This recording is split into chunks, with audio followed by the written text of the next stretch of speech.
হঠাৎ করে শশার ভর্তা খেতে ইচ্ছে হলো, কি আর করার।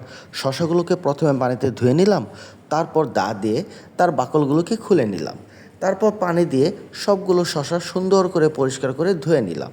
একটি ছুরির সাহায্যে শশাগুলোকে কুচি কুচি করে কেটে নিলাম, তারপর চুলে আগুন ধরে দিলাম, তারপরে একটি দুটি তিনটি এমন করে বেশ কিছু মরিচ সে আগুনে পুড়ে নিলাম, কারণ পোড়া মরিচ ছাড়া ভর্তার স্বাদ প্রায় অসম্পূর্ণই থেকে যায়। মরিচগুলো পোড়ানো হয়ে গেলে আমরা বেশ কিছু ধনেপাতা নিয়ে নিলাম, ধনেপাতাগুলোকে ছুরির সাহায্যে কুচি কুচি করে কেটে নিলাম, যাতে ভর্তার স্বাদ বহুগুণে বেড়ে যায়।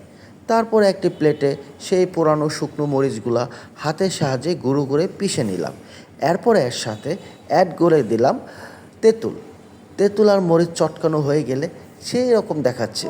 তারপর একসাথে আস্তে আস্তে ধনেপাতা, তারপর হচ্ছে শশাগুলোকে অ্যাড করে দিয়ে সুন্দর করে হাতের সাহায্যে মেখে নিলাম। এমনভাবে মাখলাম যাতে করে সবগুলো উপাদান একে একে মিশে যায়। ধনেপাতাগুলো দেওয়া হয়ে গেল, তেঁতুলগুলো দেওয়া হয়ে গেল, এখন মেখে নিলাম। ভর্তা আমার রেডি, শুধু খাওয়ার পালা।